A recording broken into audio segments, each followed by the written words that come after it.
If you don't let Tiffy out of the blocks, you quite simply can't lose. Tiffany Stratton finally defeating and humiliating Nia Jax in a title match. Hey everyone, welcome back.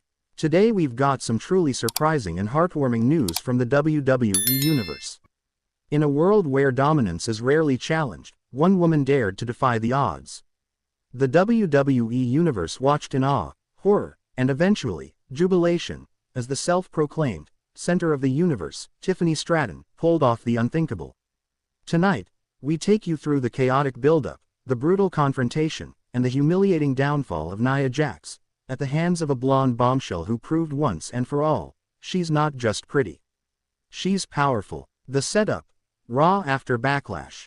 The tension had been building for weeks. Following Tiffany Stratton's controversial loss at Backlash, where Nia Jax crushed her with a devastating Samoan Drop through a steel chair, the Barbie doll of WWE was humiliated, battered, and left out cold. Nia Jax strutted away holding the WWE Women's Championship, laughing maniacally.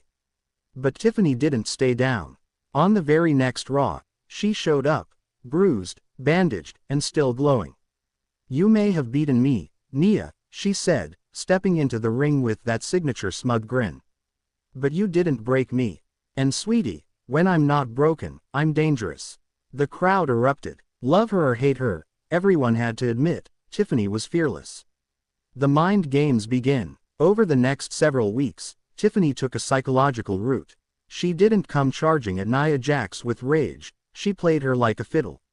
Vignettes aired of Tiffany at spas mocking Nia's size, shopping for custom championship gear in anticipation of her inevitable victory, and calling herself the future face of women's wrestling.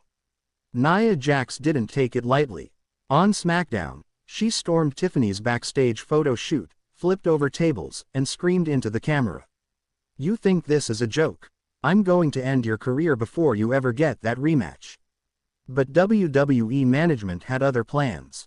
A blockbuster announcement hit the WWE Universe like a lightning bolt: Tiffany Stratton vs. Nia Jax for the WWE Women's Championship at Night of Champions. The match was official, and the stakes had never been higher. Training like never before, Tiffany wasn't taking any chances. In a special video package aired across social media, fans watched her train with MMA fighters, Olympic lifters, and even stunt coordinators. Gone were the high heels and spray tans. For once, Tiffany was getting down and dirty. "This isn't about being the prettiest anymore," she said, lifting a barbell. "It's about being the best." And fans started to believe. The WWE Universe, long divided on the glamorous Stratton, started to see the fire within. Could she really beat the unbreakable force that was Nia Jax? Night of Champions. The entrance. The arena lights dimmed. First came Nia Jax, intimidating, powerful, with a crown on her head and the women's title wrapped tightly around her waist. She exuded dominance. Then came Tiffany Stratton. Her entrance was pure Hollywood. Fireworks, gold confetti, and a holographic runway lit up beneath her feet. But unlike past entrances, this one wasn't just glitz. Her eyes were locked on the ring. No giggles, no waves, just business. Michael Cole's voice thundered. "Tiffany Stratton looks like she's ready for war." And he wasn't wrong. The battle begins. The bell rang. Right out the gate, Nia went for the kill, charging Tiffany into the corner, slamming her body weight into her with brutal shoulder thrusts. The champ was clearly aiming to end this quick. But Tiffany dodged the third thrust, rolling out and dropkicking Nia straight into the post. That moment was electric. Tiffany used her speed and agility to stay one step ahead, hitting her signature cartwheel back elbows and even executing a moonsault off the barricade. But Nia was relentless. She caught Tiffany midair, turned it into a massive Samoan Drop, and nearly scored a 3 count. The crowd gasped, yet Tiffany kicked out. From there, it turned savage. Chairs, announcer tables, the steel steps. The ref tried to maintain order, but both women were dead set on total destruction. The turning point. At the 15-minute mark, Tiffany was bleeding from her lip, lying in the corner. Nia taunted her, laughing and dragging her to the center of the ring. She lifted her up for a final powerbomb. But Tiffany, using every ounce of strength, slid out the back, kicked Nia in the knee, and hit her with a glorious, prettiest moonsault ever, from the top rope. 1, 2. Nia kicked out. Frustration set in. Tiffany screamed. But she wasn't done. She grabbed a chair, wrapped it around Nia's leg, and delivered a double stomp from the top rope onto the chair. Nia howled in agony. Tiffany then locked in a modified figure 4 around the injured leg. Nia tapped. The crowd erupted. The humiliation begins. Tiffany wasn't finished. Grabbing the mic, she leaned over the writhing Nia Jax. "You said you'd end me. Sweetheart, I just ended you."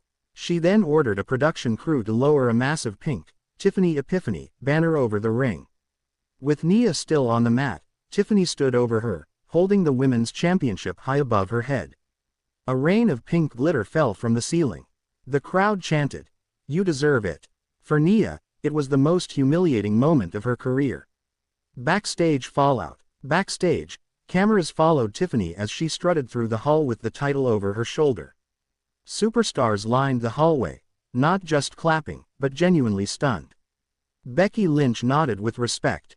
Bayley smirked and whispered to Dakota Kai, "Guess Barbie's the real deal now." Even Triple H gave a quiet round of applause. In contrast, Nia Jax was being helped by medical staff, screaming that her knee was shattered, demanding a rematch. But the fans had moved on. Tiffany had arrived. The aftermath on Raw. The next night on Raw, Tiffany opened the show to a standing ovation. "You know," she said, "a lot of people thought I was just a phase. A fad. A glittery distraction. But now I'm the most fabulous, fierce, and fearless champion this division has ever seen." Suddenly, Rhea Ripley's music hit. The former champ walked to the ring, staring down Tiffany with venom in her eyes. No words were exchanged, just tension. And the fans knew, Tiffany's journey was far from over. The legacy. Social media exploded. #Tiffany Time trended worldwide. Wrestling pundits debated if this was the most shocking victory of the year. WWE even released a behind-the-scenes mini-doc titled, "The Barbie That Broke the Beast." Nia Jax, meanwhile, disappeared from TV for weeks. Her injury, whether real or part of the story, kept her sidelined. And Tiffany, she kept rising. Magazine covers, TV interviews, a title defense against Shayna Baszler, and rumors of a Hollywood crossover. She wasn't just champion, she was a movement. In a world that never took her seriously, Tiffany Stratton shattered every expectation. She didn't just defeat Nia Jax. She humiliated her, she outsmarted her, she overcame her. And now, the WWE Universe isn't laughing.